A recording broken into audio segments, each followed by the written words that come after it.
Dalam keterangan resminya, PT Bank Negara Indonesia Persero Tbk resmi menaikkan suku bunga deposito dolar Amerika Serikat menjadi 4%.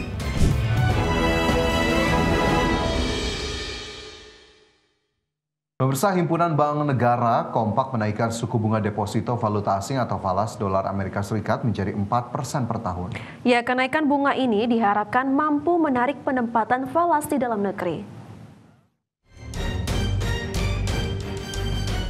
Himpunan Bank Negara kompak menaikkan suku bunga deposito valuta asing atau falas dolar Amerika Serikat menjadi 4% per tahun.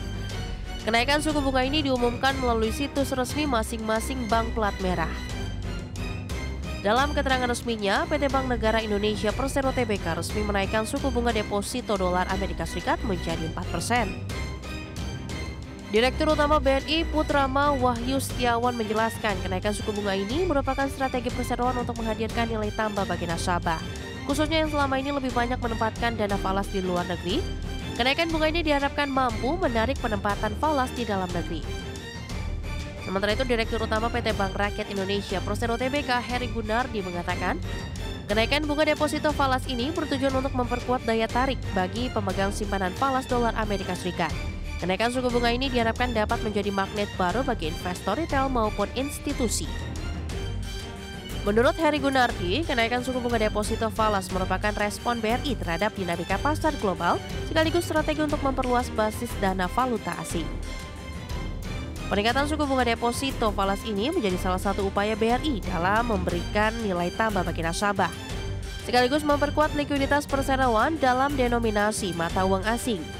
Dengan bunga kompetitif, BRI optimistis produk simpanan falas akan semakin diminati baik oleh nasabah individu maupun institusi. Hal senada juga diutarakan Direktur Utama PT Bank Mandiri Persero Tbk Ridwan.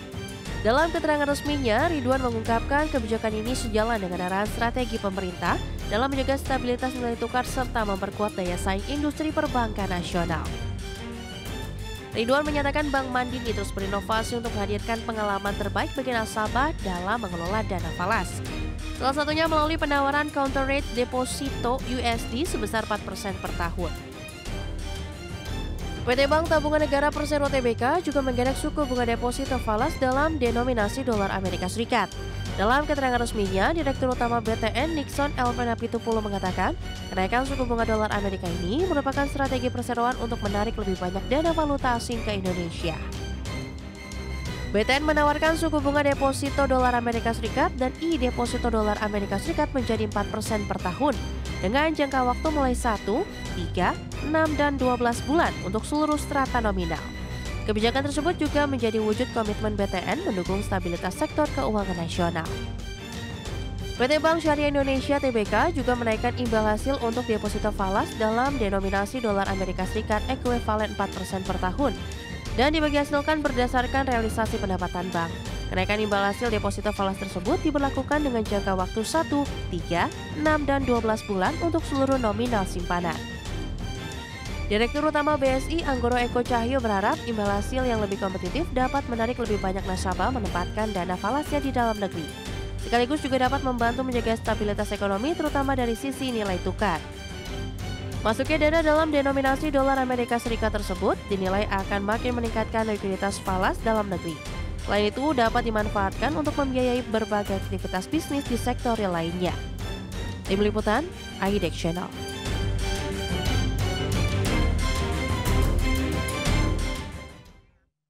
Pemerintah tengah mematangkan rencana kebijakan baru untuk menarik kembali simpanan dolar milik warga negara Indonesia yang berada di luar negeri.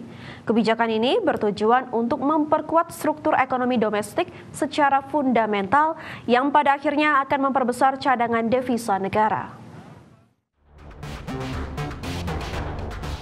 Pemerintah tengah mematangkan rencana kebijakan baru untuk menarik kembali simpanan dolar milik warga negara Indonesia yang berada di luar negeri.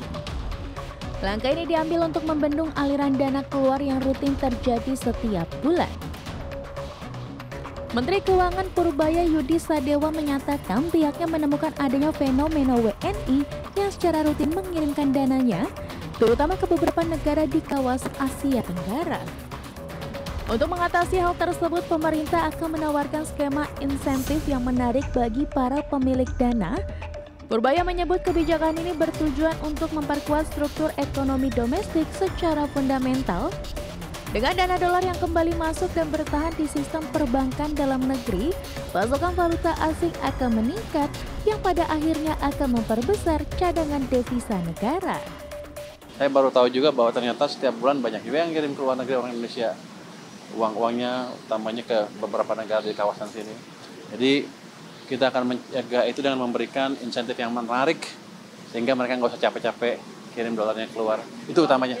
Kalau kita bisa jaga masuk ke sini, nggak keluar, cadangan devisa kita akan lebih besar lagi dan perbankan kita punya suplai dolar lebih banyak lagi. Meski demikian, Purbaya mengakui rencana kebijakan ini masih dalam tahap finalisasi untuk memastikan skemanya benar-benar efektif. Pemerintah ingin memastikan insentif yang ditawarkan akan lebih menguntungkan dibandingkan menyimpan dolar di luar negeri. Dari Jakarta, Tim Liputan IDX Channel.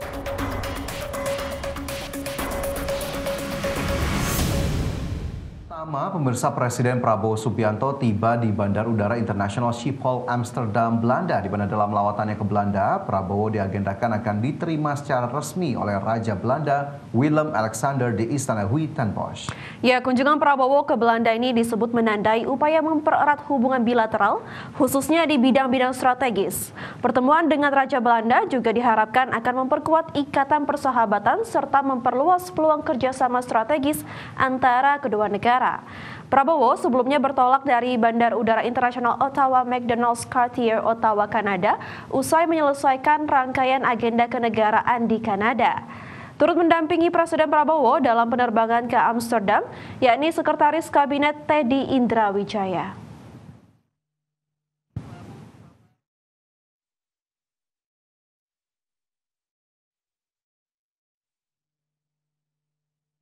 Pemirsa, Kementerian Perdagangan mencatat nilai perdagangan Indonesia dan Belanda sepanjang 2024 mencapai 5,7 miliar dolar Amerika Serikat atau setara 92,85 triliun rupiah. Belanda menjadi investor terbesar dari Uni Eropa dan menempati peringkat 10 besar investor teratas di Indonesia.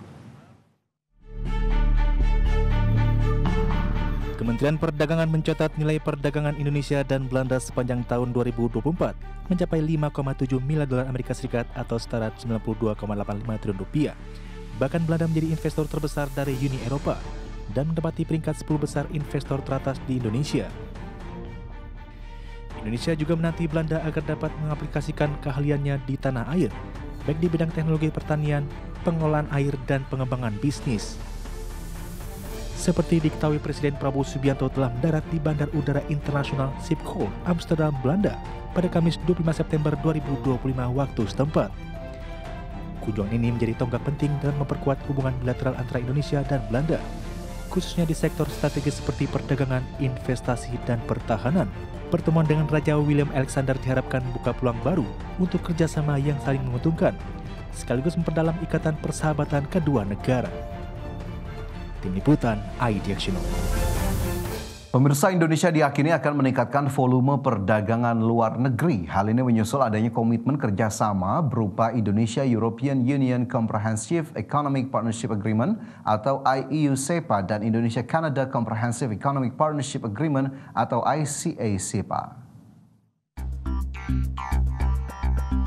Usai adanya kepastian kerjasama berupa Indonesia-European Union Comprehensive Economic Partnership Agreement atau IEU-SEPA dan Indonesia-Canada Comprehensive Economic Partner Agreement atau ICA-SEPA, Menteri Perindustrian Agus Gumiwang Kartasasmita menyatakan langkah ini mampu meningkatkan memperluas produk RI di kancah global.